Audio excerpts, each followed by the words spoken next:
그 파티클들의 그런 그 수송, 그다음 거동 이런 것들을 전산으로 해석하는 방법 이런 걸로 학위를 받으신 다음에 바로 이제 원자력 안전기술원으로 입사를 하셔가지고 지금까지 한 3년 동안을 이제 그 방사선 방호 분야에서 쭉그 업적을 많이 내셨고 지금 그런 거를 인정받으셔가지고 2013년부터 국제방사선 방어위원회 위원으로 활동하시다가 2017년부터는 거기서 이제 거기도 이 헤드 커미티가 있어요. 그게 ICRP 메인 커미션이라고 그러는데 거기는 이제 13명밖에 없어요. 전 세계 각국에서 한 명씩, 그다음에 이제 뭐 미국, 영국, 프랑스 이런 데는 2명씩 해서 아주 그 권위 있는 그런 분들만으로 구성된 ICRP 메인 커미션의 위원이신데 오늘 특별히 이제 이 후쿠시마 원전 오염수 문제, 방사능 문제, 그다음에 삼중수소의 건강 영향 문제, 이게 반핵하는 사람들이 의도적으로 이렇게 문제를 증폭하고 그러는 게 있는데 그런 거에 대해서 사실 위주의 그런 강의를 좀 부탁을 드렸습니다. 그래서 우리 줌으로 하는 거지만 일단 환영의 박수를 한번 조건우 박사님한테 부탁드립니다. 시작해 주시기 바랍니다. 네, 감사합니다. 지 교수님. 이렇게 길게 소개해 주셔서 감사하고요. 우선 오늘 너무나 저는 기쁩니다.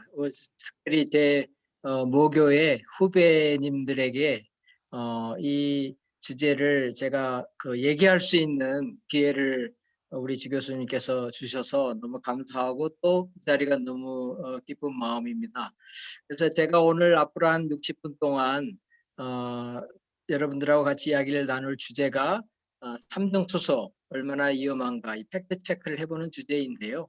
타이틀은 이렇게 돼 있지만 이런 주제를 고른 이유는 여러분들 잘 아시겠지만 그리고 좀 전에 우리 주 교수님 소개해 주셨지만 현재 후쿠시마 원전 사고가 2011년에 났는데 거기에서 지금 오염수가 많이 발생하고 있어요. 그런데 그 오염수 안에 들어있는 방사성 물질 중에 지금 문제가 되고 있는 게 바로 이 삼중수소라는 방사성 물질입니다.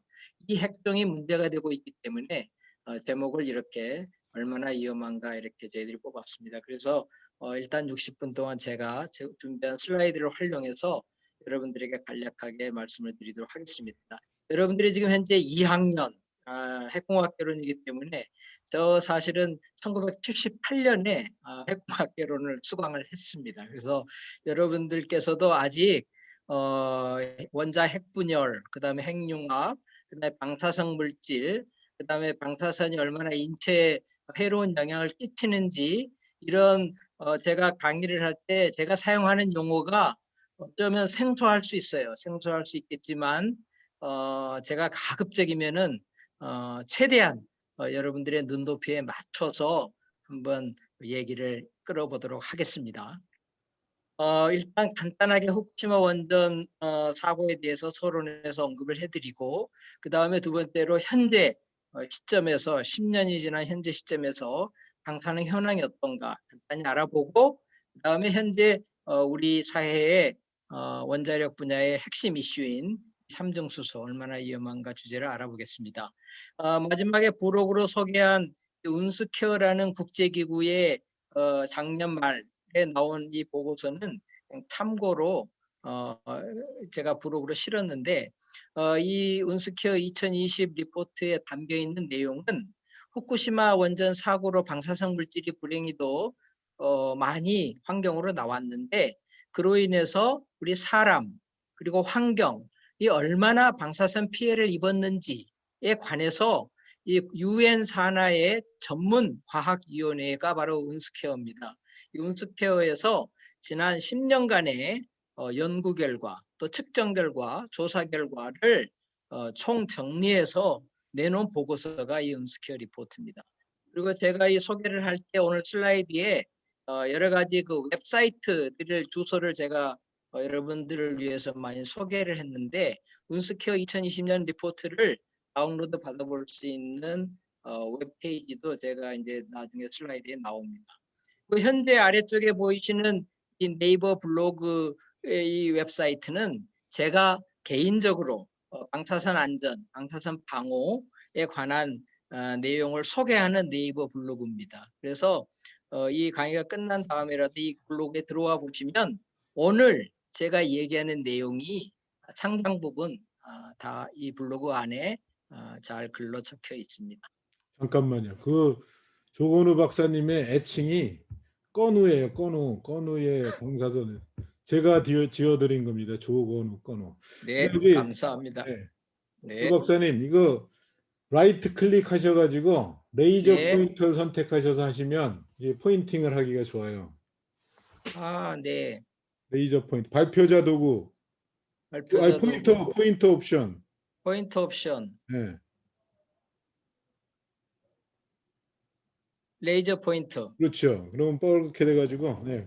네, 알겠습니다. 그렇게 해서 이제 감사합니다. 지칭하시면 아주 따라가기에 좋습니다. 예. 네, 이 슬라이드는 사고 당시 10년 전에 두 번의 폭발이 있었는데 그 폭발은 원자로가 폭발한 게 아니고 원자로 안에 들어있는 냉각수의 온도가 뜨거워져서 냉각수가 수소와 산소 H2O가 H2 가스, O2 가스로 분해된 다음에 그 가벼운 H2 가스, 하이드로젠 가스가 이 건물의 천정 부분에 쌓여서 먼저 1호기가 사고가 난 지 하루 뒤에 천정이 폭발을 했고 3호기의 천정이 또 천정에서 수소 폭발이 일어났습니다. 그래서 두 번의 수소 폭발이 있었고 그 1호기하고 3호기에서 일어난 수소 폭발 때문에 옆에 서 있었던 2호기하고 4호기가 화재가 발생하고 상당 부분 또 피해를 입은 사진입니다. 이 사진에서 보시면 오른쪽에 바다가 보입니다. 그래서 이 후쿠시마 제1원전에는 총 6개의 원자력 발전 원자로가 있는데 1, 2, 3, 4, 5기는 보시다시피 바로 바닷가 인접한 부분에 위치해 있고 5, 6호기는 이쪽 부분에 그 상당히 높은 언덕 위에 지어져 있습니다. 그래서 여러분들 잘 알다시피 후쿠시마 제1원전의 1, 2, 3, 4, 5기가 이렇게 수소 폭발이 일어난 이유는 쓰나미, 지진 이후에 바닷물이 밀려 들어와서 이 1, 2, 3, 4, 5기가 완전히 침수가 됩니다. 그래서 비상 디젤 발전기 또 완전히 침수가 돼서 그야말로 스테이션 블랙아웃이라는 전원 공급, 손해 전원, 소외 전원이 모두 끊기게 됩니다. 그래서 원자로가 더 이상 냉각이 안 돼가지고 냉각수 온도가 너무 뜨거워져서 이렇게 가스가 발생해서 폭발이 일어난 사고. 이로 인해서 이 폭발 때문에 불행히도 상당량의 많은 방사성 물질이 환경으로 나오게 된 아주 불행한 그런 사고였습니다. 이 모습은 현재 10년 후인 지난 3월 11일 날 촬영한 사진입니다. 여기 보시면 여기서부터 1, 2, 3, 4호기 모습이 보이는데 4호기의 거푸집, 3호기의 거푸집은 지금 상당히 복구가 되어 있는 것을 한눈에 알아볼 수 있고요. 또한 여기서 특이한 점은 이 부지 안에 이렇게 수많은 탱크가 지금 건설되어 있는 걸 볼 수 있습니다. 이 수많은 탱크 안에 전부 물이 쌓여 있습니다. 우리가 이제 오염수라고 부르죠. 오염수라고 부르는 이 물이 다 물탱크입니다. 물탱크.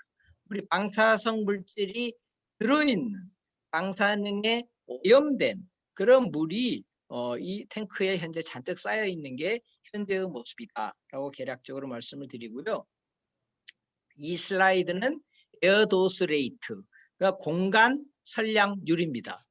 그러니까는 대기 중에서 방사선이 얼마나 많이 있는지를 시간당 보여주는 그림인데요.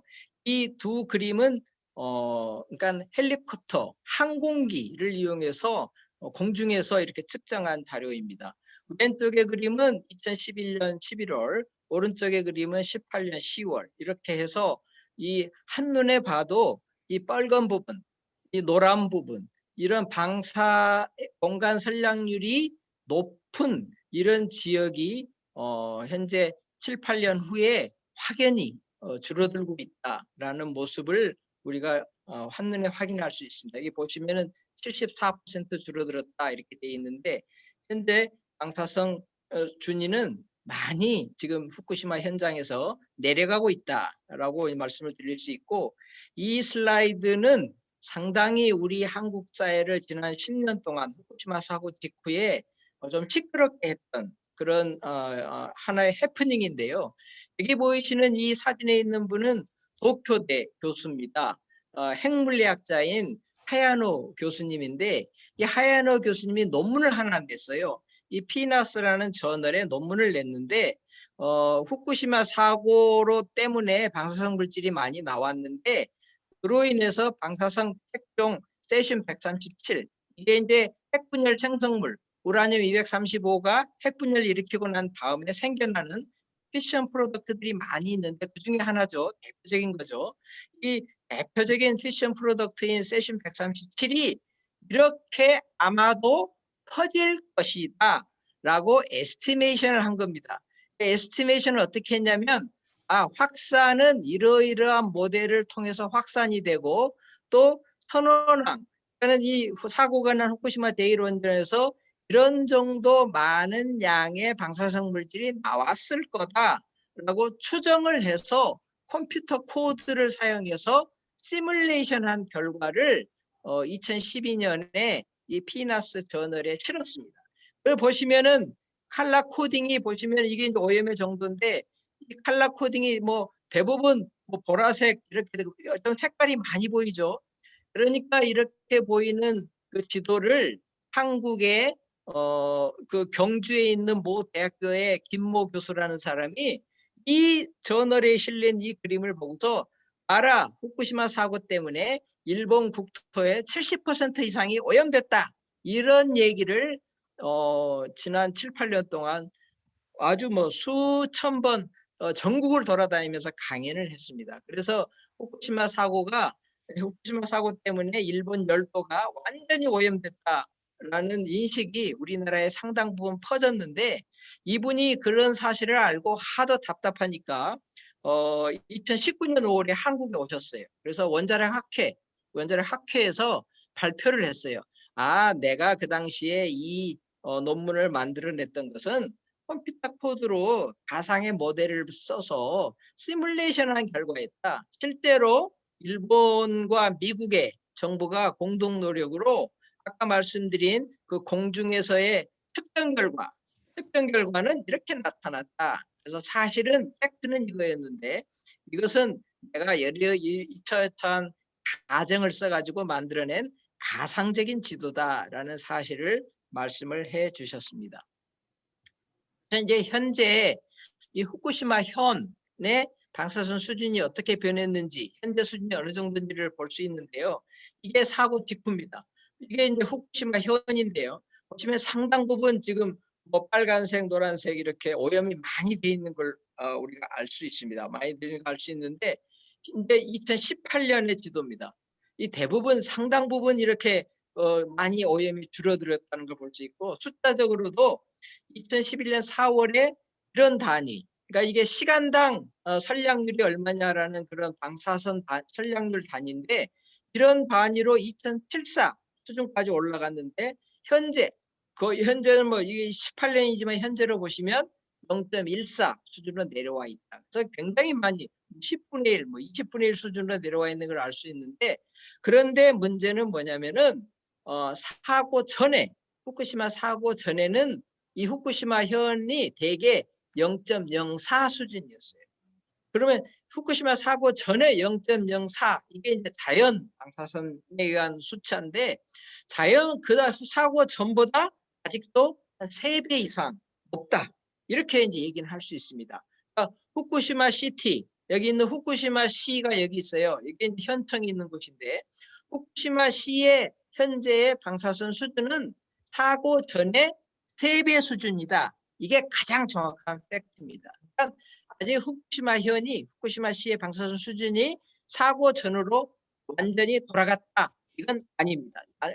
아직 완전히 돌아간 건 아니지만 대신 그 사고 직후보다 한 20분의 1 정도 수준으로 많이 내려와 있다. 이것도 팩트인 겁니다. 그래서 이제 그 수준이 그럼 도대체 어느 정도냐? 보시다시피 현재 2019년 3월 자료지만 홋카이도의 삿포로나 도쿄, 후쿠오카 이런 지역 우리 한국 사람이 많이 가는 지역이죠. 후쿠오카 이런 지역은 0.03에서 0.06인 걸 알 수 있습니다. 대개 0.04라고 보시면 됩니다. 우리 서울은 얼마냐? 0.12입니다. 왜 그러느냐? 이 안반 때문에 그렇습니다. 그러니까 일본은 화산토기 때문에 자연적으로 방사선이 거의 없는 화산토고, 우리나라는 화강암, 우라늄하고 토륨이 많이 들어있는 화강암 기반 국토이기 때문에, 대륙 기반 국토이기 때문에 이렇게 도쿄보다 한 3배 높습니다. 자연 방사선 수준이. 그러니까 후쿠시마시의 현재 수준은 서울 수준이다, 이렇게 보시면 됩니다. 그렇지만 잠깐만요. 그쪽- 잠깐만. 여기 지금 네. 여기 관악산에서 재고 있는 거예요. 0.5. 네. 우리 지 교수님 또 재고 네. 있군요. 그런데 다른 전 세계적으로 어느 정도 수준인지 다 이제 비교해 볼 수 있습니다. 그게 현재 후쿠시마 현의 개략적인 방사선 수준이다, 이렇게 이해하시면 좋을 것 같습니다. 이 슬라이드는 왜 이런 슬라이드를 주문했냐면, 여기가 이제 후쿠시마 제1원전이고 이게 후쿠시마 현을 굉장히 크게 본 그림인데요. 사고가 나자마자 주민들을 많이 이베큐에이션, 소개시켰습니다. 그러니까 이주시켰습니다. 이주, 살지 못하게. 왜? 방사선이 많이 나왔으니까, 방사선 물질이 많이 나왔으니까. 그런데 지금 후쿠시마 현과 일본 정부가 하고 있는 조치는 뭐냐면, 꾸준히 제염, 방사성 물질을 없애는 그런 노력을 하고 있습니다. 그 없애는 방법이 세슘 137이 주요 그 방사성 핵중인데, 이 세슘 137 중에 특징은 뭐냐면, 세슘 137의 특징은 물에 잘 녹고 흙에 잘 달라붙습니다. 그래서 흙 중에서 서피스 소일, 그러니까 서피스 표면에 있는 표토 한 5cm에서 10cm 정도 두께만 걷어내면 세슘 137이 다 제거가 됩니다. 땅에서. 그래서 이 표토 5cm 내지 10cm를 걷어내는 작업을 이런 지역에서 계속 했던 겁니다. 그래서 그 걷어서 이제 제염이 됐다라고 판단하는 그런 지자체는 그 소개 명령을 철수시키고 있습니다. 보시면은 쭉 이렇게 최근까지 작년 3월까지도 이런 타운, 이런 빌리지는 이제 거주해도 됩니다, 이렇게 이제 일본 정부가 제염 노력을 디컨테미네이션, 제염 노력을 계속하고 있다라는 말씀을 보여드리는 거고요. 그리고 이 슬라이드는 과연 그런데 이 제염이 됐으면 주민들이 이제 복귀해서 살아야 되는데 주민들이 안 돌아와요. 특히 뭐 젊은이들, 어린이가 가지고 있는 젊은이들은 이미 뭐 대도시로 다 이사에 가버렸고, 근데 돌아오고 싶은 사람은 노인들, 주로 여기가 이제 농촌입니다. 다 농촌 마을이기 때문에 노인들이 돌아오려고는 하는데 돌아올 수가 없어요. 소개 명령이 이제 철수가 돼도. 왜? 약국이었고 병원이었고 슈퍼마켓이었고 뭐 생필품을 살 수 있는 그런 인프라가 없어요. 그래서 현재 후쿠시마 현 주민들이 이런 웹사이트를 통해서 어떤 커뮤니티를 좀 복시켜보자 하는 공동 노력을 하고 있습니다. 그래서 현재 후쿠시마 현에서 후쿠시마 현을 다시 사람이 거주할 수 있는, 살 수 있는 그런 마을로 복구시키려는 노력들에 대해서 현황이 잘 정리되어 있습니다. 그래서 이 웹사이트에 들어와서 보시면 후쿠시마 현에서 현재 어떤 일이 벌어지고 있는지 진실을 여러분들이 잘 알 수 있다라는 차원에서 소개를 했고요. 그 다음에 이제 본격적으로 후쿠시마 제1원전이 오염수 탱크가 잔뜩 쌓여있다 그랬는데 어떤 방사능은 어떤 현황이 있는지 알아봅니다. 이 아래 보시는 메티는 일본의 경제산업성입니다. 우리나라 산자부. 그 다음에 후쿠시마 현은 지자체고요. 탭코는 우리나라의 한수원격입니다. 즉 그 사고가 났던 후쿠시마 제1원전의 운영자, 이제 소유자입니다. 그래서 이 세 군데 웹사이트를 들어가 보시면 중앙정부는 어떤 노력을 하고 있는지, 지자체는 어떤 노력을 하고 있는지, 그 다음에 사고가 난 당사자인 이 원전 운영자는 어떤 노력을 하고 있는지를 잘 알 수 있습니다. 그래서 이 세 웹사이트를 여러분들이 잘 참고하시면 현재 현황에 대해서 잘 파악을 할 수 있고요. 그 내용을 요약해서 설명을 드리면, 방사능 현황에 대해서 말씀드리기 전에 1, 2, 3, 4호기 사고가 났잖아요. 핵 용융이 있었어요. 코아 멜트. 그러니까 핵연료가 다 녹아내렸어요. 그래서 현재는 용융물 형태로, 이게 퓨엘 데브리라고 하는 건데 용융물 형태로 이제 뭉쳐 있어요. 바닥에, 원자로 바닥에. 그래서 그것들을 지금 현재 제거하는 그런 작업들을 하고 있는데, 이 1, 2, 3, 4, 5기는 우리나라에는 없는 비등경수로 BWR이에요. 근데 이 비등경수로의 특징 중에 하나는 뭐냐면 이 사용 해결료 저장조, 스펜트 퓨얼 피트라고 부르는 건데 사용 해결료 저장조가 상당히 높은 층에 있어요. 저 위층에 있어요. 그래서 이 1, 2, 3, 4, 9 호기에 사고 당시에 보관돼 있던 사용 후 해결료를 원자로 건물로부터 제거하는 노력을 제일 먼저 하고 있어요. 그래서 4호기부터 제거하기 시작했어요. 4호기는 사용 해결료를 완전히 꺼냈습니다. 그래서 아까 보다시피 4호기는 아주 깔끔하게 배관을 마무리해 놨고요. 4호기 안에는 지금 해결료가 없습니다. 그 다음에 3호기, 3호기도 지금 거의 끝났습니다. 이게 올해 2월 데이터인데요. 2월 말 데이터인데 이제 거의 완성됐습니다. 그래서 3호기도 사용 해결료는 다 제거된다. 그 다음에 이제 1호기하고 2호기 쪽에 사용 해결료를 좀 나중에 제거하려고 노력을 하고 있습니다. 근데 여기는 이제 사고가 난 그 원자로기 때문에 좀 제거가 좀 방사능 수준이 높아서 상당히 스케줄이 좀 뒤로 밀려 있고요. 또 한 가지 노력은 좀 전에 말씀드린 녹아내린 그 핵 용융물 퓨엘 데브리라고 하는 거 이것들을 이제 또 제거하려고 현재 2호기부터 현재 그 시도를 하고 있습니다. 2호기의 핵 용융물을 제거하고 1호기하고 3호기 핵 용융물을 제거하면 됩니다. 사고 당시에 원자로 제4호기는 셧다운 중이었기 때문에 해결료가 원자로 그 렉타 빌딩 안에 없었습니다. 코어 안에 없어서 여기는 퓨엘 데브리가 없고요. 퓨엘 데브리는 이 세 개만 제거해내면 됩니다. 그리고 나서 해결료를 다 제거하고 난 다음에 이제 완전히 그야말로 자연 복구시키려는 그런 디스맨틀링 하려고 합니다. 그래서 이런 게 전체적으로 이제 해체 과정 쪽에 포함되어 있는데 뭐 제가 보기에는 2005, 60년까지도 이게 갈 것 같아요. 이게 다 완성이 되려면 그런 상태로 현재 진행이 되고 있다는 말씀을 먼저 드리고 그다음에 이제 본격적으로 오염수 현황에 대해서 알아보겠습니다. 오염수는 말씀드렸다시피 이 사고가 난 1, 2, 3, 4호기가 바닷가 옆에 이렇게 거의 같은 레벨 수준에 세워져 있는데 이쪽이 산 쪽입니다. 산 쪽. 산 쪽에서 바다 쪽으로 여기 보시면 지하수가 흘러내려갑니다. 지하수가 흘러내려가는데 이 산 쪽에서 흘러내려오는 지하수가 이 1호기, 2호기, 3호기 그러니까 사고가 난 원자로 건물 지하로 자꾸 유입이 돼서 여기에 핵 용융물을 터치합니다. 이 지하수가. 그래서 핵 용융물을 담그었던 지하수가 끊임없이 방사성 물질을 이게 침출해냅니다. 그래서 이게 오염수의 소스가 됩니다. 그래서 이 현재 일본이 하고 있는 건 뭐냐면 이런 여러 가지 우물을 팝니다. 바이패스 라인을 파고 또 이런 서브 드레인을 파가지고 계속해서 이 우물에서 이 물을 꺼냅니다. 물을 꺼내서 꺼낸 물을 그리고 또 이 원자로를 거쳐 나온 이 물도 펌핑해서 꺼내서 소금기를 제거한 다음에 정화를 합니다. 제염을 합니다. 이 ALPS라는 장치를 통해서 제염을 하고 그다음 1차 제염을 하고 그다음에 이제 이 후쿠시마 부지 위에 여러분들 보셨던 탱크를 지어 가지고 탱크 안에다 차곡차곡 쌓아놓고 있는 겁니다. 이게 오염수입니다.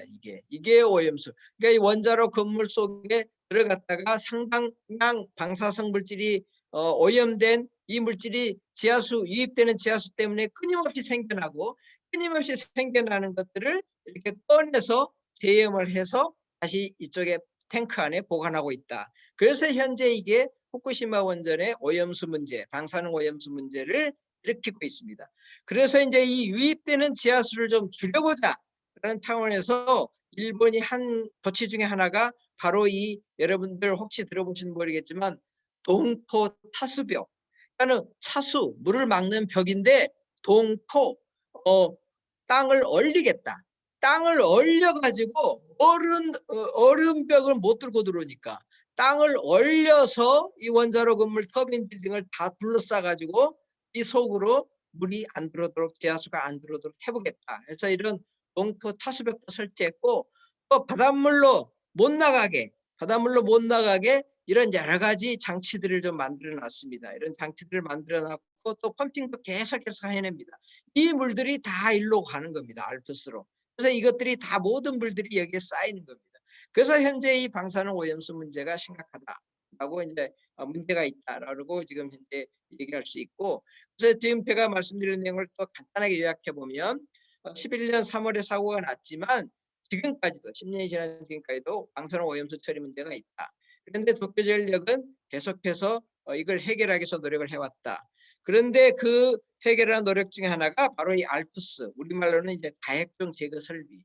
이 제거 설비에는 이온 교환 수지하고 필터, 헤파 필터 이런 것들이 장착되어 있습니다. 그래서 이온 형태로 있는 것들, 필터 형태로 있는 것들을 걸러준다라는 겁니다. 그리고 말씀드린 땅을 얼린 벽을 18년 3월에 완공해서 이제 가동하고 있다. 그래서 현재적으로 오염수가 얼마나 많이 생기느냐? 그 오염수가 생긴 걸 인지한 시점이 한 3년 후입니다. 그때 하루에 한 500톤 정도 생겼는데 이 동토 차수벽을 설치하고 나서 한 200톤 수준으로 줄었고, 현재는 더 노력을 해가지고 한 140톤 정도로 줄여놓고 있고, 앞으로 한 100톤, 하루에 100톤 정도까지 생겨나는 걸 줄이려고 계속 노력하고 있습니다. 그래서 현재 시점에 그래서 쌓여있는 게 부지에 쌓여있는 총량이 얼마냐? 한 125만 톤이 현재 쌓여있다라는 내용이 되겠습니다. 그래서 125만 톤이 1000개가 넘는 탱크, 1000개가 넘는 탱크에 현재 담겨져 있다라는 것이고, 그런데 현재 문제가 뭐냐면 이제 부지가 꽉 찼어요. 더 이상 탱크를 건설할 수가 없어요. 부지가 꽉 차가지고. 그래서 작년 말 시점에 대략 산정을 해보니까 우리가 그 탱크를 조금 몇 개 더 건설한다 하더라도 최대 수용할 수 있는 양이 137만 톤이겠다. 아까 125만 톤 현재 있다고 그랬는데 137만 톤까지는 담을 수 있겠다라는 게 현재의 상황입니다. 그래서 이게 다 찼잖아요. 이제 거의 목까지 차왔기 때문에 결국은 이걸 어떻게 해야 되는지, 태평양에 보내야 되는지 아닌지 이걸 결정을 해야 되는 건데, 최근에 일본이 이제 태평양에 방문하겠다라고 이제 결정을 한 겁니다. 그러면 도대체 이 알프스 1차적으로 처리를 했다라고 그러는데 이 속에 방사성 물질이 얼마나 들어있는 거냐? 그 말씀드린 125만 톤 중에 방사성 물질이 어느 정도 있느냐를 대략적으로 보여주고 있는 슬라이드입니다. 여기 보시면 이 슬라이드에서 중요한 게 여기 보시는 한 배에서 5배, 또 100배에서 2만 배 이렇게 돼 있는 이겁니다. 이게 무슨 뜻이냐면 현재 탱크 안에 어떤 수치보다 그 수치보다 한 배 이하다, 또는 그 수치의 100배 이상이 들어있다, 방사성 물질이 라는 건데, 그 수치가 뭐냐면 소위 얘기하는 안전 규제 기준 중에 배출 기준이라는 게 있습니다. 그러니까 원자력 발전소가 정상적으로 가동하고 있다고 하더라도 원자력 발전소를 가동하면 불가피하게 환경으로 아주 미세한, 아주 작은 양의 방사성 물질을 내보낼 수밖에 없습니다. 그래서 우리나라를 포함해서 모든 나라 원자력 발전소를 가동하고 있는 모든 나라가 안전 규제 기준, 그러니까 법적으로 이 기준은 넘지 말아라. 왜냐하면 이 기준은 안전을 지키기 위해서 최소한으로 꼭 필요한 농도 기준이다. 그러니까 이 기준은 꼭 지켜라라고 정해놓은 게 안전 규제 기준 중에 배출 기준이 있습니다. 그 배출 기준의 한 배 이하, 1배에서 5배. 그러니까 이쪽 부분 약 29%, 125만 톤의 29%는 정부가 정하고 있는, 일본 정부가 정하고 있는 안전 배출 기준을 만족하고 있다. 현재 상태가 이렇게 볼 수 있고, 이 나머지 70% 이상은 전부 불만족이에요. 그러니까 내보낼 수가 없어요. 이거 이 상태 그대로는 내보낼 수가 없는 상태다. 그래서 상당 부분, 매우 많은 양이 안전 기준, 정부가 정하고 있는 배출 기준보다는 높은 상태다라고 말씀을 드릴 수 있습니다. 그래서 일본 정부가 한 것 중에 하나면은 세컨더리 트리트먼트, 한 번 더 알프스 아까 그 장치, 다핵종 오염 제거 설비를 아주 철저하게 가동을 해서 이 핵종들을 전부 제거를 시키겠다. 테스트를 한번 해본 겁니다. 테스트를. 그래서 작년 말에 최종 보고서를 냈는데, 그래서 자기네들이 일부 샘플을 떠가지고 탱크 안에 들어있는 샘플을 오염수 샘플을 떠가지고 한 번 더 처리를 완벽하게 해봤습니다. 해봤더니 그때 자기네들이 하면서 측정을 할 때 자기네들이 측정을 해보니까 대략 한 이런 핵종들을 제외한 60개였고 이런 핵종들이 또 있어서 64개 총 현재 64개 핵종들이 다 대부분이 피션 프로덕트, 세슘 137을 포함한 피션 프로덕트들이고 또 액티나이드 이런 핵종들도 포함되어 있습니다. 그래서 현재 후쿠시마 방사능 오염수 안에는 한 64가지 방사성 핵종이 들어있다라고 자기네들 확인을 했고, 그것들을 알프스 장치로 처리를 하기 전에 안전 규제 기준의 2,400배 또는 400배 이렇게 높았는데 387로 높았는데 처리를 하고 나니까 1보다 숫자가 낮아졌다라는 걸 확인을 했습니다.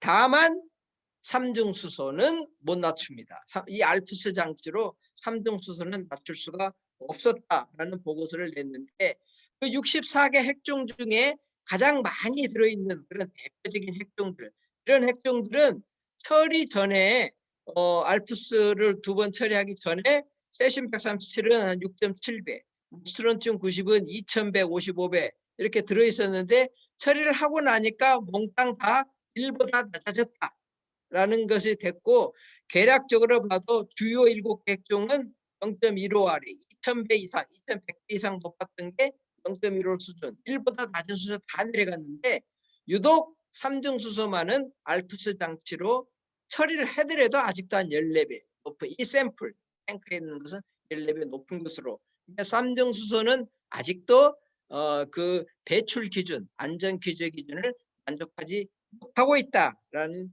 그런 리포트를 냈습니다. 이게 이제 이 웹사이트에 가시면 전체 64개 핵종, 이게 여기는 삼중수소를 제외한 63개 핵종이죠.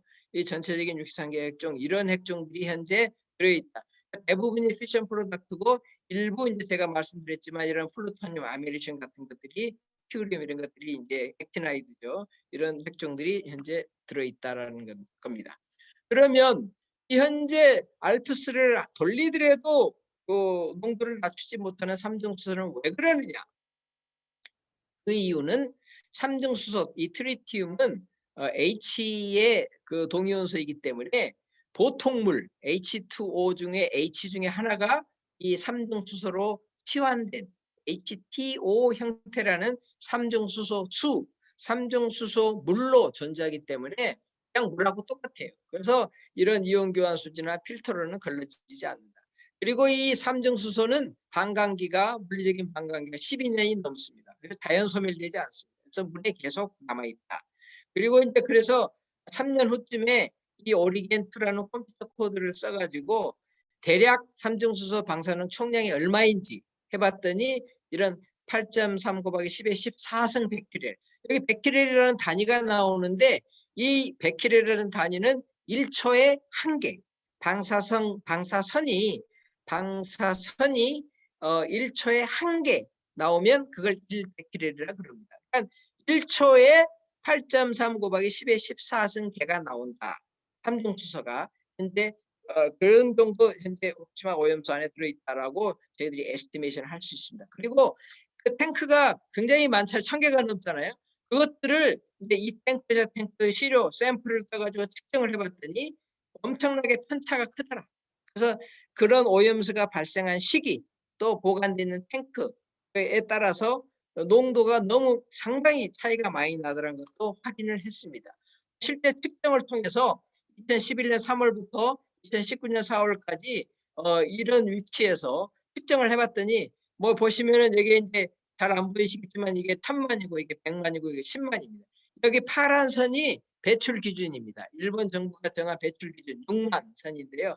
6만 선보다는 높은, 이렇게 이제 어느 시점에서 삼중수소가 나오냐에 따라서 상당히 삼중수소가 이 배출 기준 6만 베큐렐 퍼 리터보다는 높은 수준으로 계속 나오더라라는 걸 한눈에 알 수 있습니다. 그래서 그럼 이렇게 삼중수소가 아직도 많이 남아있는 방사능 오염수를 어떻게 태평양으로 방류할 수 있겠는가? 그래서 말씀드렸다시피 환경으로 배출할 수 있는 안전 기준인 배수 중의 배출 기준을 정하고 있는데, 그게 일본은 삼중수소는 6만 베크렐/리터로 정하고 있고 우리나라는 4만으로 정하고 있습니다. 세션 137 같은 경우는 일본은 90 베크렐/리터, 우리나라는 50 베크렐/리터. 그러니까 자기 나라의 좀 특성이 있기 때문에 약간 수치가 다르지만 기본적으로 경향은 비슷하다는 걸 알 수 있습니다. 이 안전관리 기준을 만족한 상태에서 배출을 해야 된다라는 것이기 때문에 이 삼중수소 농도를 이 기준 6만보다 낮게, 현재는 도쿄전력은 150, 이거에 한 40분의 1 수준으로 낮춰서 내보내려고 하고 있어요. 그래서 현재 이 배출관리 기준보다 미니멈 최소 10배 이상 높기 때문에 결국은 깨끗한 물로 희석을 해서 농도를 낮춰서 밖으로 내보낼 수밖에 없는 것이다라는 게 우리가 얘기할 수 있습니다. 그래서 사실 이 슬라이드는 제가 지난주에 일본 정부가 그 오염수 방류를 결정하기 전에 만든 슬라이드지만, 그때 방류를 하는 걸 결정을 내릴 때 요즘은 그 어민들, 현재 어민들의 그런 인식이, 동의가 굉장히 중요하잖아요. 이런 주민 수용성이 중요하기 때문에 사전이 충분히 협의해야 된다. 그 다음에 말씀드렸다시피 삼중수소가 아직도 많이 남아있기 때문에 꼭 희석을 먼저 해야 된다. 그 다음에 현재 오염수 안에 들어있는 모든 핵종들이 배출 기준을 만족하는지 그 측정을 통해서 배출 전에 만족 여부를 반드시 확인해야 된다. 이건 이제 규제기관이 할 일이죠. 그 다음에 이게 이제 오염수를 태평양으로 배출하면 국제사회가 비난할 수 있기 때문에, 특히 현재 우리나라하고 이제 중국 중심으로 많이 비난하고 있죠. 이런 비난 여론. 그다음에 또 일본은 올해 도쿄 올림픽을 개최해야 되죠. 그래서 국가 이미지가 중요한데 이런 영향도 잘 분석을 해서 결정을 내려야 할 거다라는 걸 이제 제가 나름 결론을 내린 내용입니다. 그래서 이제 그 요약인데요. 현재 후쿠시마 방사능 오염수 내에 들어있는 섬유 총량은 대략 이런 정도다. 그 자세한 내용은 이 웹사이트에 들어가 보시면 알 수 있고요. 15승 베크렐 정도다. 그런데 중요한 사실입니다. 삼중수소라는 것은 원전에서 핵 분열에 의해서 만들어지지만 또 만들어지는 곳이 있습니다. 자연에서 만들어집니다. 자연. 어떻게 만들어지느냐? 우주 방사선 때문에. 지구 바깥에서 우주 방사선이 들어오는데, 이 우주 방사선은 대개는 무슨 입자냐면 아주 에너지가 높은 양성자 또는 아주 에너지가 높은 중성자입니다. 이 아주 에너지가 높은 양성자와 중성자가 우주 바깥에서 우리 지구로 쏟아져 들어오는데, 이 에너지가 높은 중성자가 공기하고 충돌합니다. 공기 중에서도 질소, 공기는 질소하고 산소잖아요. 그러니까 질소하고 이 고속 중성자가 충돌하면 삼중수소가 핵 반응이 일어나 가지고 만들어집니다. 그래서 자연에서도 만들어집니다. 그래서 모든 빗물에는 우리가 측정을 해보면 1리터당 1베크렐 정도의 삼중수소가 반드시 들어 있습니다. 그래서 그게 이제 자연에서 만들어진 삼중수소인데, 그러니까 삼중수소는 자연에서도 만들어진다. 또 현재 지구에 있는 삼중수소의 대부분은 또 뭐냐면은 지상 핵실험을 많이 했습니다. 소위 얘기해서 미국, 영국, 프랑스, 러시아, 중국, 그러니까 핵무기를 가지고 있는 핵 보유국 5개 나라가 1940년대, 50년대 때 그냥 막 핵실험을 북한은 그래도 지하에서 했지만 이 5나라는 그냥 오픈된 환경에서 막 핵실험을 해댔습니다. 그때 많이 만들어졌어요, 삼중수소가. 근데 반감기가 12년이 넘기 때문에 아직도 안 사라지고 있는 겁니다. 수십 년이 흘러도. 그래서 현재 이 자연에서 만들어진 거, 그 다음에 핵실험 때 만들어진 거, 이게 합쳐져 가지고 현재 지구 환경 중에는 이만큼 있습니다. 19승 베크렐. 그러니까 후쿠시마 오염수 안에 들어있는 총량의 10,000배가 넘고, 그러니까 7만 배죠. 거의 7만 배. 거의 10만 배가량이 현재 지구 환경 중에 있는 겁니다. 그래서 그 비율을 따져보면 이런 정도에 해당한다는 겁니다. 그래서 이런 0.00124%가 더해지는 겁니다. 태평양으로 그 방류를 하면. 그러니까 이게 소위 얘기해서 비유를 하자면은, 여러분 혹시 수영장 수영장에 내가 소금 1kg을 풀었다. 그러면 그게 수영장 물이 소금물인가요? 아니면은 무슨 뭐 한강물에 내가 뭐 우스갯소리로 한강물에 오줌 넣기라 그러잖아요. 한강물에 오줌 넣었다 이게. 그 한강물이 오줌에 의해서 완전히 오염됐을까요? 그런 정도다 이거죠. 그러니까 이런 현재 후쿠시마 방사능 그 탱크 안에 쌓여 있는 삼중수소의 총량은 이런 정도인데 일본 정부는 이것도 그냥 막 버리는 게 아니고 최소한 일본 정부가 정한 안전관리 기준 6만 베케렐/리터를 지키고 또 6만도 많다고 하니까 그거의 40분의 1 수준으로 낮춰서 리터당 1,500베케렐 수준으로 낮춰서 10년, 20년에 걸쳐서 천천히 이걸 내보내겠다라는 게 현재 일본의 후쿠시마 오염수 방류 계획입니다. 그런데 이제 여기 이 슬라이드를 소개한 이유는 아까 그 지구 환경 중에 그 삼중수소가 얼마큼 들었다고 그랬는데 이 웹사이트 이게 뭐냐면 미국에 있는 그 해양 연구소입니다. 해양 연구소, 우주홀 연구소, 해양 연구소라고 아주 유명한 그 권위 있는 연구소인데 이 연구소의 이 웹사이트에 가시면 현재 바닷물, 그러니까 지구의 바닷물 속에 들어있는 방사성 물질의 양이 얼마인지를 자세하게 알 수 있습니다. 2238이나 포타슘 40은 다 자연에 있는 핵종들이죠. 이게 페타베큐렐이라는 게 15승 베큐렐입니다. 1 곱하기 10의 15승 베큐렐이 아까 좀 전에 말씀드린 후쿠시마 방사능 오염수에 들어있는 총량이라 그랬죠. 삼중수소. 보시다시피 칼륨 40이라든가 우라늄 238은 태평양에 이만큼 이미 들어있습니다. 그리고 핵실험 때 이만큼이 이미 나와서 태평양 바닷물에 들어있고 체르노빌 사고 때 나온 놈이 이만큼. 그 다음에 후쿠시마 사고 당시 2011년 사고 당시에 이만큼이 나왔다라는 내용입니다. 그러니까 후쿠시마 사고 당시에 10베케렐 또 13베케렐 정도 이미 나왔는데 이런 그때 나온 것보다도 삼중수소 양은 10분의 1 이하다라고 이렇게 말씀을 드릴 수 있는 겁니다. 그 다음에 이 슬라이드는 이제 전 세계 현재 가동 중인 원자력 시설에서도 정상 운전을 하더라도 조금 일량 나온다 그랬잖아요. 그 얼마나 삼중수소를 내보내고 있느냐를 한눈에 보여주는 그림인데 여기는 베케렐 단위가 아니고 리터당 베케렐 단위가 아니고 그람수로 현재 환산을 해놨습니다. 여러분들 핵공학개론 중간고사나 기말고사에 이 그람으로 베케렐로 표시되는 걸 그람으로 환산할 수 있어야 되는데 그런 문제를 출제할 수도 있죠. 그게 바로 이제 여러분 잘 아시는 원자량하고 아보가드로 숫자만 알면 이거 환산이 가능하죠. 그래서 환산을 해놓은 건데 보시면 우리나라 월성 원자 칸두죠.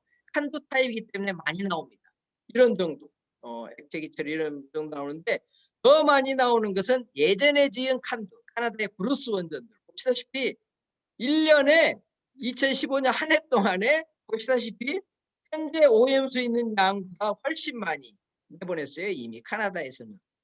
카나다에서 나가는 삼중수소 양이 뭐 장난이 아니죠. 또 보시다시피 이런 그 재처리 시설에서도 많이 나가고요. 이 루마니아 이 원전도 칸두입니다. 그러니까는 카나다형 원전 중수로 원전이잖아요. 중수로 원전에서는 특성상 삼중수소가 잘 생기기 때문에 이렇게 많은 양이 매년 이렇게 현재 나가고 있다라는 사실을 참고로 보여주고 있는 그림이고요. 그래서 우리나라 월성 원전에 삼중수소가 너무 많이 이렇게 나갔기 때문에 여기 보시면 이제 테라베키를 단위가 0.6 페타베키를 할 수 있죠. 너무 많이 나가기 때문에 사실은 지난 2007년에 TRF라는 것을 시설을 가동시켰어요. 이게 트리튬 리덕션 퍼실리티 삼중수소 제거 설비라 그래가지고 이걸 현재 가동하고 있는데 그 이후로 환경 중에 나가는 삼중수소 양이 이렇게 현저하게 지금 줄어들고 있습니다. 여기에 이제 고리, 한빛, 한울에서 나가는 삼중수소고요. 이건 전부 가압정수로기 때문에 한 해에 나가는 양이 뭐 게임이 안 되죠. 이건 월성에서 나가는 양보다. 그렇지만 우리나라 원전에서도 일정량 꾸준히 삼중수소를 내보내고 있다라는 그런 자료입니다. 그러면 이제 지금부터 본격적으로 얼마나 위험한가. 삼중수소는 사실은 아주 소중한 원소입니다. 이게 핵융합로입니다.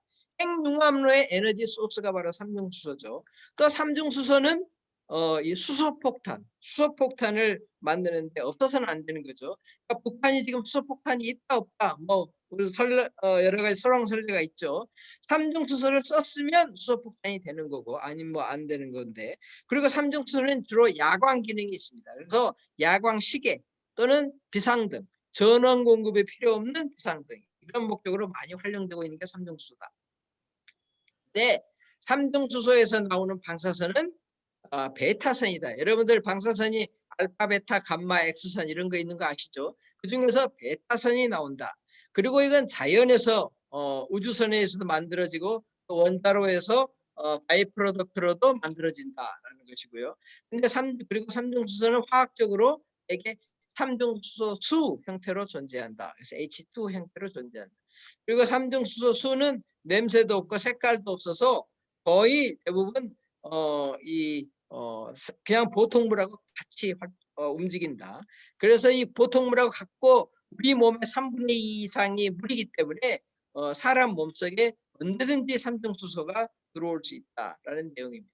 그리고 반감기가 12년이 넘고, 그런데 이 베타선이 나온다 그랬는데 이 베타선, 삼중수소에서 나오는 베타선은 아주 에너지가 낮은 베타선이다. 그래서 풍화력이 약해요.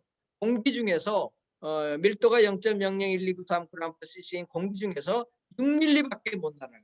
1cm도 못 날아간다. 그래서 삼중수소는 우리 피부 두께도 뚫고 들어올 수 없다.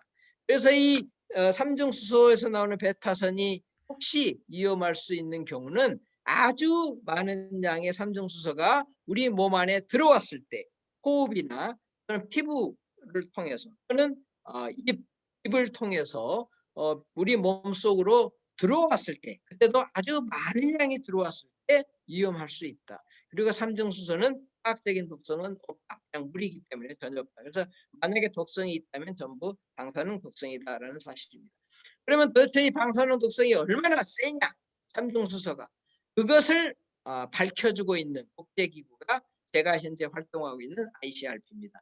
ICRP라는 이름은 50년에 지어졌지만 그 전에는 28년에 이런 이름으로 출범을 했습니다. 그래서 2028년이 되면 100주년이 되는데, 지난 이 50년을 설립한 다음에 방사선이 이만큼 해로우니까 이런 원칙을 잘 지켜서 방사선이 인체에 해가 없도록 그렇게 지켰으면 좋겠다라는 내용을 recommendations라는 영어 표현으로 이렇게 보고서를 냈습니다. 그래서 현재 적용하고 있는 보고서가 2007년에 나온 103번 보고서입니다. 현재 우리는 103번 보고서를 적용하고 있는데, 이 103번 보고서 내용에 보면 이 두 가지 계수가 나옵니다. 이게 인체가 방사선을 받았을 때 얼마나 해로운가를 판단하기 위한 길로 갈 수 있는 그런 어떤 계수인데, 이게 방사선 가중계수라는 거고 이게 조직 가중계수라는 겁니다. 여러분들 이제 보건물리 강의 3학년이나 4학년 때 들으시면 이걸 다 배우시게 되는데, 그 방사선이 알파, 베타, 감마, X선이 있다고 그랬는데 방사선의 종류별로 똑같은 양의 에너지를 물리적으로 받더라도 어떤 방사선에 의해서 그 에너지를 받았느냐에 따라서 생물학적으로는 효과가 다르게 나타나더라라는 사실을 반영하는 게 이 계수고요. 방사선 가중계수고. 그 다음에 이 조직 가중계수는 뭐냐면 우리 인체에 폐, 간, 위, 뭐 허파, 그러니까 갑상선 여러 가지 장기들이 있기 때문에 각 장기들마다 똑같은 물리적으로 방사선 에너지를 받더라도 나타나는 민감도, 어떤 장기는 방사선 에너지를 100을 받아도 까다롭고 어떤 장기는 1만 받아도 해로운 양이 나타나더라 이거죠. 각 장기별로 방사선에 대한 민감도가 전부 다르기 때문에 그 민감도가 어떻게 다른지를 보여주고 있는 계수가 이 WT라는 조직가중 계수입니다.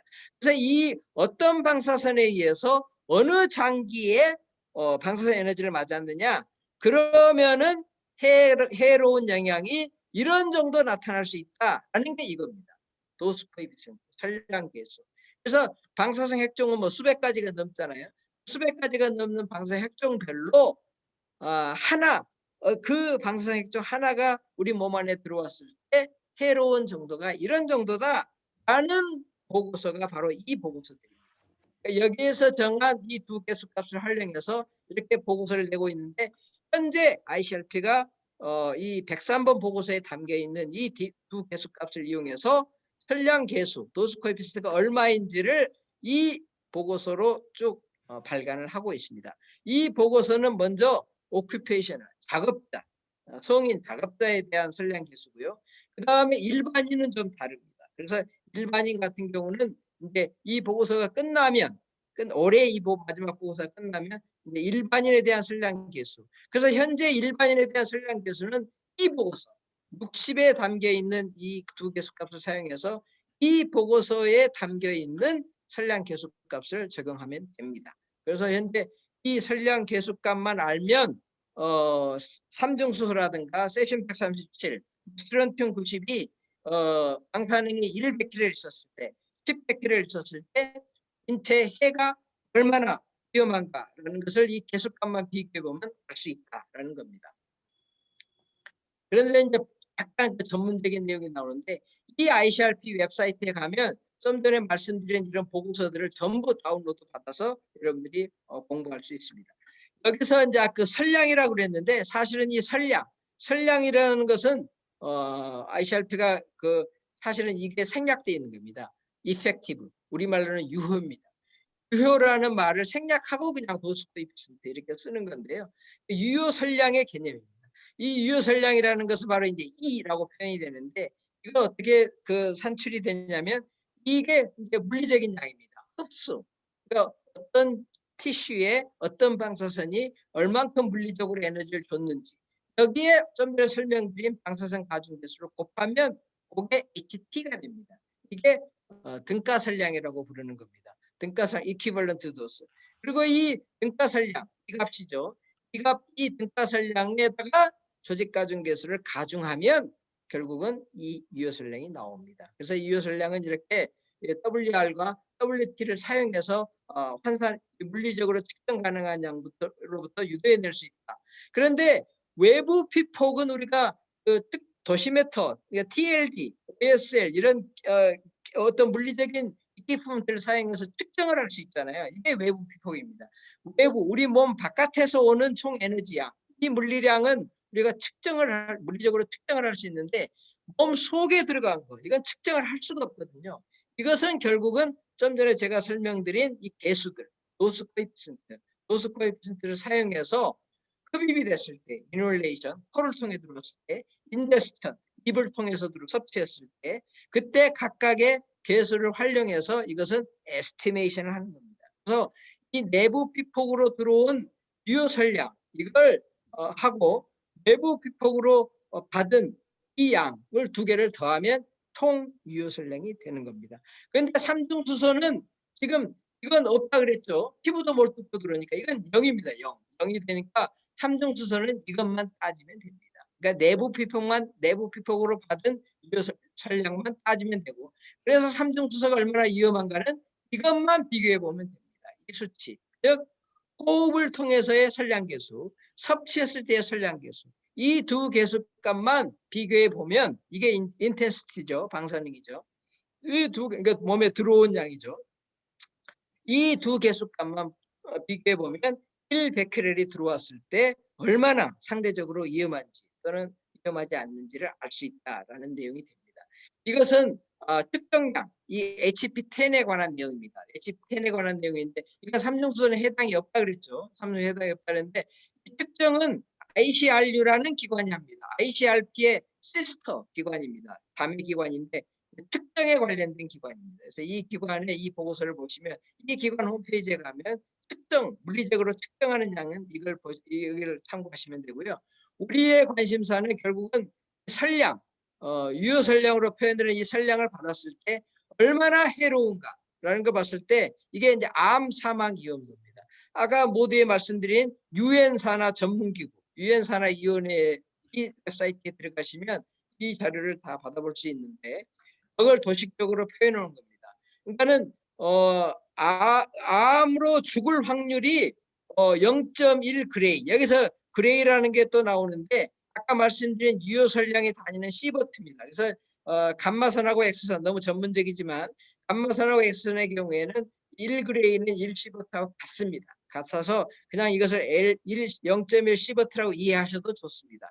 그래서 우리 몸이 내부 피폭으로 0.1g 이상을 받으면 암 사망 확률이 1000mSv, 여기 1시버트니까 1000mSv를 받았을 때 100명 중에 5명, 그러니까 1000mSv를 받은 사람 100명 중에 5명은 암 사망으로 죽더라라는 내용이 밝혀져 있습니다. 어떻게 밝혔느냐? 히로시마 나가사키 원자 폭탄이 떨어졌잖아요. 그때 원자 폭탄이 떨어졌을 당시에는 죽지 않고 살아남은 사람들, 그 사람들을 지금 60년 넘게 추적을 했어요. 그 사람들을 한 8만 명이 9만 명이 어떤 암이 생겨가지고 얼마나 죽는지, 그 당시에 피폭을 얼마 받은 사람이 어떤 암이 생겨서 얼마나 죽는지를 히로시마 나가사키 원폭 생존자들, 여기는 한국 사람도 있죠. 원폭 생존자들을 조사를 해봤더니 이런 확률을 얻은 겁니다. 근데 그 사람들을 조사해 봤더니 유효설량으로 100mSv, 0.1시버트 이하를 받은 사람은 암 사망한 사람이 한 사람도 없었습니다. 그래서 현재 여기는 과학적으로 영향이 있는지 없는지 안 밝혀진 영역이다. 0.1시버트 이상은 밝혀진 영역이다. 이렇게 우리가 얘기할 수 있는 겁니다. 그런데 이 유효설량이라는 거, 유효설량이라는 게 과연 그러면 우리가 이렇게 그 암 사망 위험도하고 이렇게 상대적으로 이렇게 비교를 했는데 ICRP의 결론도, 최근 결론도 뭐냐면 이 유효설량이라는 것은 이 리스크, 암 사망 위험도를 계략적으로 보여주는 인디케이터로 우리가 활용할 수 있다는 그런 결론을 내렸습니다. 그래서 제 결론은 뭐냐면 아까 소개해드린 이 134에 나와 있는 이 설량 계수, 도수 코에피션트, 호흡 설량 계수, 섭취 설량 계수, 이것만 비교하면 이게 비록 이제 작업자, 그러니까 성인이죠. 성인에 대한 내용이지만 이것만 비교하면 과연 얼마나 위험한지 우리가 알 수 있다라는 내용이 됩니다. 그래서 이 보고서 134번 ICRP 보고서에 담겨 있는 내용을 간단히 소개할 텐데, 이 134번 보고서에서 삼중수소의 그 위험성, 설량 계수를 평가할 때 그때 삼중수소가 대부분 삼중수소 수로 존재한다고 그랬는데, 이 보고서에서는 다른 형태 삼중수소 가스 또는 메탄하고 결합되어 있는 거, 이런 메탄하고 결합되어 있는 게 유기결합입니다. 또는 다른 여러 가지 오가닉 컴파운드, 다양한 오가닉 컴파운드하고 결합되어 있는 삼중수소, 이게 이제 유기결합 삼중수소라는 겁니다. 소위 얘기해서 오가니컬리 바운디드 트리튬, OBT라는 건데, 이런 유기결합 삼중수소도 다 고려를 해서 그 위에들을 평가했다. 그리고 사람 몸속에 들어올 수 있는 경로는 이러한 종류, 삼중수소 수 또는 삼중수소 가스 또는 이런 OBT 형태로 호흡을 통해서 들어오는 거, 또 섭취를 통해서 들어오는 거, 이것들을 다 고려했다. 그 다음에 이거 FA 값은 뭐냐면 일단 몸 안에 호흡이나 섭취로 들어오더라도 몸에 흡수되느냐 안 되느냐, 이게 중요한 겁니다. 그런데 ICRP가 가정하기를 삼중수소로 들어온 거나 OBT 형태로 오가닉하고 결합해서 들어온 거나 다 전량 1이라는 것은 100%입니다. 전량 몸에 흡수된다. 그러니까는 상당히 위험할 수도 있다라는 그런 가정입니다. 전량 몸에 흡수돼서 에너지를 줄 수 있다라고 가정을 했다라는 사실이고요. 그 다음에 일단 삼중 이렇게 호흡이나 들어오면 이제 혈액으로 들어가죠. 혈액으로 들어가는데 그 혈액으로 들어가는 것 중에 일부, 삼중수소 수 형태로 몸에 들어오더라도 혈액 속에 들어온 다음에 그 중에 일부가 탄소하고 결합을 해가지고 OBT 형태로 바뀐다. 신진대사 과정에서 OBT 형태로 바뀔 수 있다라는 그런 가정을 했는데, 이것은 이제 얼마나 바뀌느냐? 동물 실험 결과, 동물의 특정 결과를 반영했습니다. 한 1에서 5% 정도. 그러니까는 H2O 형태로 몸 안에 들어온 것 중에 1에서 5% 형태는 OBT 형태로 바뀐다라는 것이고요. 만약에 OBT 형태로 바뀌지 않고 그냥 삼중수소 수로 있는 경우에는 몸에 얼마나 있다가 빠져나가느냐? 대략 4일에서 18일이 경과하면 처음 몸에 들어왔던 양의 절반이 빠져나가는 겁니다. 이게 아까 물리적 반감기라 그랬는데 이걸 우리가 뭐라고 부르냐면 바이올로지컬 하프라이프, 생물학적 반감기라고 부릅니다. 그래서 삼중수소 수의 생물학적 반감기는 10일이다. 평균적으로 10일이다라고 가정을 했습니다. 그러니까 이게 무슨 뜻이냐면 어떤 내가 오늘 100베케렐이 몸 안에 들어왔다. 삼중수소 수로. 그러면 10일 후에 내가 마신 물에 100리터에 50리터, 절반은 10일 후가 되면 다 빠져나가고 10일 후에는 오늘 마신 물 100리터 중에 50리터만 남아있다. 그런 뜻이 되는 겁니다. 이게 생물학적 반감기 개념이고요. 그런데 만약에 이 OBT 형태로 바뀌게 되면 이 생물학적 반감기가 40일까지 늘어납니다. 그래서 이 이전 보고서, ICRP 이전 옛날 보고서에서 보시면 3%, 1에서 5% 중간인 3%가 OBT로 바뀌어서 생물학적 반감기가 40일까지 늘어나고, 그 대신 이 134번 보고서에서는 최근 연구 결과 보고서를 반영을 해서 반감기가 40일인 OBT 형태로는 한 1%, 그다음에 반감기가 생물학적 반감기가 거의 1년에 가까운 OBT 형태는 0.02%, 그다음에 이제 99% 정도는 HTO 형태로 있다라는 내용을 담아서 134번 보고서에 그런 선량계수를 평가를 했고요. 이 그림은 뭐냐면 HTO 형태, 삼중수소 수 형태로 들어왔을 때 어떤 신진대사 과정을 거치는지, 그 다음에 OBT 형태로 들어왔을 때 어떻게 우리 몸 안에서 신진대사 과정을 거친 다음에 배설되는지, 이렇게 우리가 고려를 했다라는 걸 개념적으로 보여주는 그림이고요.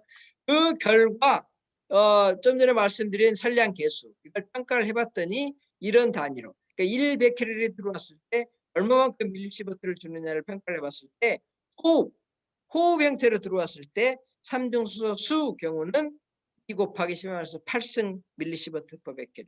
그 다음에 OBT 형태로 들어왔을 때는 이거의 한 2배, 3.5 곱하기 10. 그러니까 OBT 형태로 들어오면 생물학적 반감기가 길기 때문에 확실히 선량계수가 높죠. 선량계수가 높다는 말은 그만큼 많은 피해를 줄 수 있다는, 2배 정도 높은 피해를 줄 수 있다는 뜻이 되는 겁니다. 여기 보시면 섭취했을 때는 이 HTO 형태는 1.9, 그 다음에 바이오제닉, 이게 이제 OBT입니다. OBT 형태는 5.1. 그러니까 OBT 형태로 섭취했을 때가 제일 높죠. 이런 형태. 그러니까 되게 그렇지만 한 2배 내지 3배 정도 된다라는 걸 알 수 있습니다. 이렇게 이 삼중수소수가 위에도 개수가 있다라는 것이고요. 이건 이제 아까 이 자료는 동사다라고 했잖아요. 성인이라고 했잖아요. 18세 이상. 근데 아직 일반인, 그러니까는 성인 18세 이하짜리는 없다 그랬잖아요. 그런데 이제 119번 보고서, 이전 보고서를 보시면 섭취, 입을 통해 들어왔을 때, 호흡, 코를 통해 들어왔을 때, 이렇게 ICRP는 연령 그룹을 6개로 나누고 있습니다. 6개로 연령 그룹을 나눠가지고 각각 섭취의 경우에 HTO, 삼중수소 수 형태, 그다음에 OBT 형태로 이게 선량계수를 제시하고 있는데, 여기 보시다시피 UI인 경우에는 약간 높은 걸 볼 수 있어요. 그리고 HTO보다는 OBT가 한 2배 정도 더 높은 걸 알 수 있는데, 그렇지만 이 성인의 경우에는 2, 3.5, 1.9, 5.1이었잖아요. 그래서 이 성인의 경우에는 대략 재평가를 하더라도 비슷하다라는 걸, 그러니까 마이너스 8승 5다, 또는 호흡을 했을 때는 마이너스 9승 5다라는 걸 알 수 있는데, 이게 이제 다른 핵종하고 비교해 놓은 겁니다. K40은 다연에 있는 거죠. 이 세 개는 픽션 프로덕트들이죠. 그러다 보시면은 마이너스 8승인데 여기는 마이너스 5승. 그러니까 5다가 3개, 1000배. 이거는 5다가 4개. 10,000배 정도 차이 나죠. 또 이거 보시면 마찬가지로 마이너스 8승, 마이너스 5승, 마이너스 4승. 그래서 계략적으로 세슘이나 스트론튬보다는 삼중수소가 1000배 내지 10,000배 정도 위해도가 낮은 그런 핵종이다. 그 이유는 베타선, 저에너지 베타선을 내는 핵종이기 때문에 그렇다. 그런데 OBT를 고려하더라도 그렇게 큰 차이는 안 난다 걸 알 수 있습니다. 그래서 이 슬라이드 거의 마지막 슬라이드인데 마시는 물, 우리 그 생수 속에 삼중수소 농도 한도를 세계보건기구가 정하고 있어요. 그러니까 생수 마시는 물 속에 방사능 농도 한도는 세계보건기구가 정하고 있는데 그게 삼중수소가 리터당 1000베크렐입니다. 1000베크렐이고 각 나라마다 이렇게 좀 다양하게 정하고 있다. 미국 같으면 엄격하게 정하고 있는 거고 호주 같으면 상당히 완만하게 그러니까 약하게 정하고 있는데 호주가 이렇게 삼중수소 농도를 높게 정하고 있는 이유가 뭐냐면 호주 땅덩어리 사막에서 불란서가 엄청난 핵실험을 했어요. 지난 40년대 50년대 때 불란서 핵실험의 거의 대부분은 호주 사막에서 이루어졌어요. 그래서 호주에 그 아직까지도 그 낙진 이게 엄청나게 높아요. 그래서 사실은 그런 애로사항을 해결하기 위해서 호주의 이런 음용수 한도가 매우 높다라는 걸 말씀드릴 수 있고 아까도 말씀드렸지만 배출 관리 기준이죠. 그 우리나라는 이런 식으로 정하고 있다 그랬는데 이걸 보더라도 삼중수소가 세슘이나 스론튬보다는 그래서 뭐 1000배 또는 10,000배 위험도가 낮다 그랬잖아요. 그 차이를 반영하고 있는 겁니다. 대략 1000배 정도 차이가 나는 걸 알 수 있죠. 이런 경향은 이런 음용수 농도의 그 차이에서도 알 수 있다. 근데 우리나라는 아직 그 생수 속의 방사능 농도는 우리나라 환경부가 정해야 되는데 환경부가 특별히 정하고 있지 않습니다. 그래서 우리나라에 데이터가 없는 것이고요. 그래서 여기까지가 제 마지막 슬라이드가 되겠습니다. 이것은 이제 ICRP 좀 전에 말씀드린 제가 활동하고 있는 곳에 2년마다 한 번씩 심포지움을 합니다. 그래서 이 웹사이트에 들어와 보시면 누구나 참가할 수 있는 온라인으로 할 거기 때문에 누구나 다 참가할 수 있기 때문에 여기에 참가할 수 있습니다. 이 다음 내용은 은스케어 리포트 제가 쭉 소개한 내용이기 때문에 이건 참고로 여러분들이 나중에 관심 있는 사람만 공부하시면 되겠습니다. 그러면 제 얘기는 일단 여기서 마치는 걸로 그렇게 하겠습니다. 감사합니다. 네, 수고 많으셨습니다. 우선 그 후쿠시마 오염수 현황과 처리 방법, 그다음에 이제 주로 잘 설명을 해주신 게 삼중수소의 위험성이 사실 언론이나 이런 데서 얘기하는 것보다 훨씬 미약하다라는 거를 이제 말씀을 아주 쉽게 또 아주 체계적으로 잘 설명을 해주셨는데 듣고서 이제 질문이 생긴 사람은 일단 학생 먼저 질문해 주세요. 이제 마이크 켜시고 질문하실 분 질문해 주시기 바랍니다.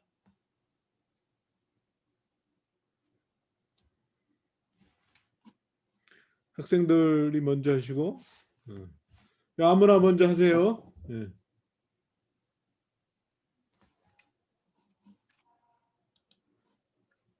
고우경 지난번에 그 800 교수님 저 채팅방에도 질문이 올라와 있습니다. 그래요? 네. 네, 하나 있네. 그리고 학생들이 그 마이크가 안 되는 모양입니다, 교수님. 이걸 내가 본인이 잠깐만요. 모두 음소거. 그래서 뭐 마이크 이용 안 하더라도 채팅방에 질문을 올려주시면 좋겠습니다.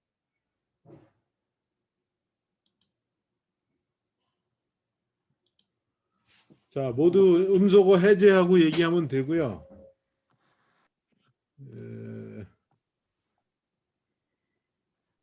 삼중수소가 수중생물에 미치는 영향, 이거는 좀 나중에 질문하고. 고우경, 지난번에 네, 교수님. 1000조 베크렐 그거가 얼마가 되는지 계산했었죠? 네, 그렇습니다. 인간고사에 나올 거 3g 정도 되는 거. 1g이 360조 베크렐에 해당되는 삼중수소 1g이 360조 베크렐에 해당되고 지금 860조가 있어가지고 다 하면 2.4g 정도 되고 3g이 안 된다 이런 얘기 했었죠. 네. 그거는 이미 한번 해보라 했습니다. 지난 시간에 계산해 놓은 거는.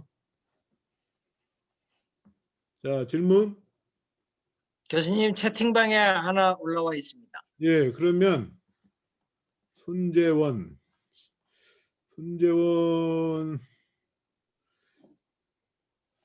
학생인가? 손재원 아니죠? 손재원 씨. 자, 읽어드릴게요. 저도 볼 수 있습니다. 예. 네.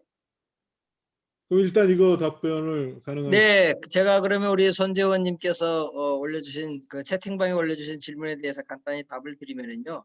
이제 우리 사람이 아니라 물고기, 어류에 대해서 이렇게 걱정을 해주셨습니다.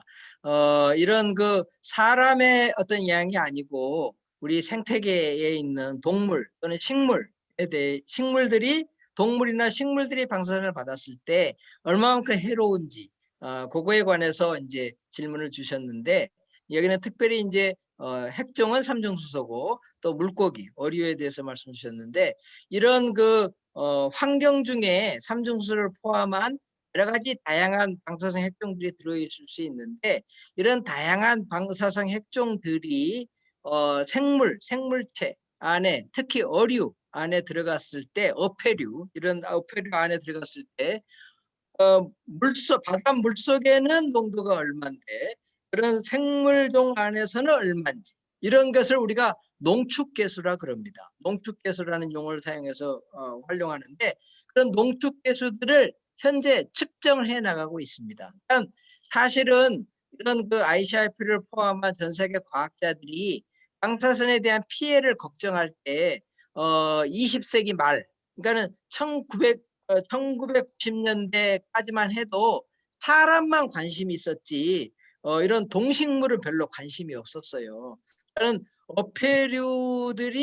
어류들이 방사성 물질을 맞았을 때 얼마나 건강적으로 그 어류의 건강에 해로움이 있는지 그게 이제 특별한 관심이 없었기 때문에 여러 가지 특정 데이터들이 좀 부족한 건 사실입니다. 부족한 건 사실인데 그렇지만 현재는 21세기 들어와서는 아주 활발하게 현장에서 실험실에서 측정 연구 특히 우리나라 같은 경우는 쌀이 이제 우리 주식이잖아요.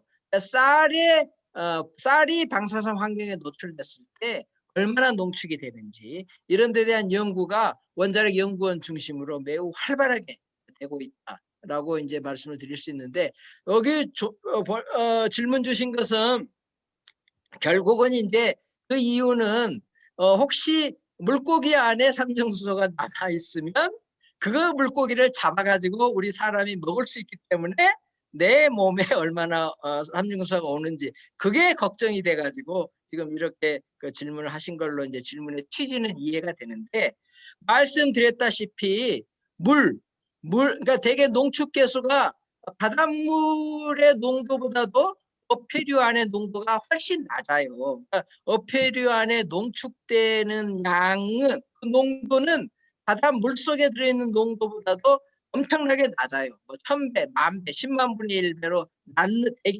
낮은데 그러니까는 바닷물의 현재 삼중수소 농도가 좀 전에 제가 말씀드렸다시피 후쿠시마 오염수를 다 방류하더라도 측정 불가죠. 그러니까 그 영향이 그러니까는 한강물의 오줌누기라 그랬죠. 한강물의 삼중 농도가 변하지 않죠. 그 물속에 사는 물고기는 더 변하지 않을 거잖아요. 그러니까 그렇게 일단 이해를 해주시고 대신 이런 지금 질문 주신 이 구체적인 내용은 사실은 정확하게는 특정이 현재 이루어지지 않고 있어요. 그러니까 왜냐하면 사람이 관심이었지 말씀드렸다시피 어패류는 주요 보호 그 대상이 아니고 근데 지금 연구는 진행되고 있다. 우리나라 같은 경우는 쌀이 이제 우리 주식이기 때문에 쌀에 어떤 영향이 올 건지 이런 것은 지금 매우 활발하게 연구가 진행되고 있다. 이런 정도로 제가 답을 드리겠습니다. 네. 관련해서 제가 또 관련된 질문을 하나 드릴게요. 네. 삼중수소 위험성을 강조하는 어떤 인사 한 분이 최근에 뭐라고 하셨냐면 삼중수소수는 그냥 보통 물보다 무겁다. 그러니까 네네. H2O 대신에 H2O니까 보통 물은 18g인데 네네. 삼중수소는 20g이니까 그렇죠. 무거우니까 그렇죠. 바다 20분의 18이죠. 바로 안고 밑으로 네. 가고 네. 우리나라 사람이 잘 먹는 광어는 바다 밑에 산다. 네네네. 그래서 이제 그 삼중수소의 유출이 우리나라 사람들한테 아주 더 위험할 거다. 라고 네네네. 이렇게 얘기를 하셨는데 네. 그거는 어떻게 얼마나 합리적인 주장이라고 생각하세요? 제가 알고 있기로 우리가 먹고 있는 광어는 대부분 양식 광어입니다. 미안하지만 자연산 광어는 뭐 매우 드물고요. 대부분이 양식 광어이기 때문에 양식 광어는 전부 바닷물 그 표충수, 이걸 제주도에 가시면 그 해안가에 표선 이런 쪽에 가면 양식장이 있는 거 아시죠? 그 수없는 양식장에서 생산되고 있기 때문에 좀 그 특별한.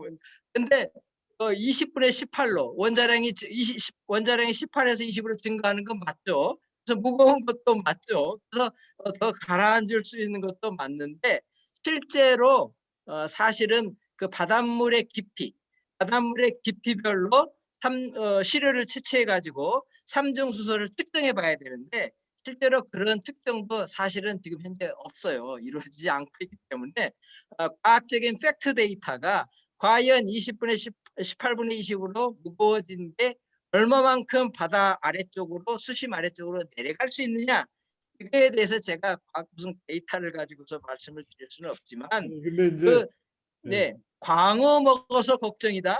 좀 전에 말씀드렸죠. 바닷물의 농도가 표층수의 농도도 안 올라가는데 심층수의 농도는 더 이상 더 올라갈 수도 없을 거고, 제가 볼 때는 그것은 너무 기우인 것으로 그렇게 판단을. 그리고 후쿠시마에서 방류된 물이 만약에 삼중수소가 무거워서 해저로 내려갔다면 그럼 거기서 안 올 거 아니에요, 우리나라 쪽으로는. 네, 네, 흘러가려면 표층수나 흘러가는 거지. 네. 그리고 표층수는 이제 후쿠시마에서 나와서 우리나라 근해로 오게 되면 굉장히 희석되는데 그게 한 1조 분의 1 정도 된다고 계산이 이제 나온 게 있고요. 저도 바닷물의 움직임은 잘 모르지만 바닷물이 그 어떤 그 자연적인 조건에 의해서 서큘레이션은 되는 정도가 우리 저 욕조의 물에 그 움직이는 정도하고는 완전히 다를 걸로 생각합니다. 그래서 뭐 그런 걱정은 안 하셔도. 예. 더 질문, 아니 학생들이 질문이 없네. 예. 워낙 설명을 잘해 주셔가지고 뭐 쏙쏙 귀에 들어오게 이렇게 해주셔서 그런 것 같아요. 그리고 이제 5분 지나서 다음 수업도 있고 그래서 네네. 이걸로 마치겠습니다. 그리고 네네. 학생들은 이 강의 또 녹화해서 또 제공할 테니까 나중에 더 보시고 그 시험 관련된 거는 카톡으로 얘기할게요. 네. 조 박사님 오늘 엄청 고맙습니다. 감사합니다. 네, 감사합니다. 여러분들 반가웠습니다. 같이 해주신 다른 분들한테도 감사드립니다. 감사합니다. 네, 감사합니다. 수고하셨습니다. 네.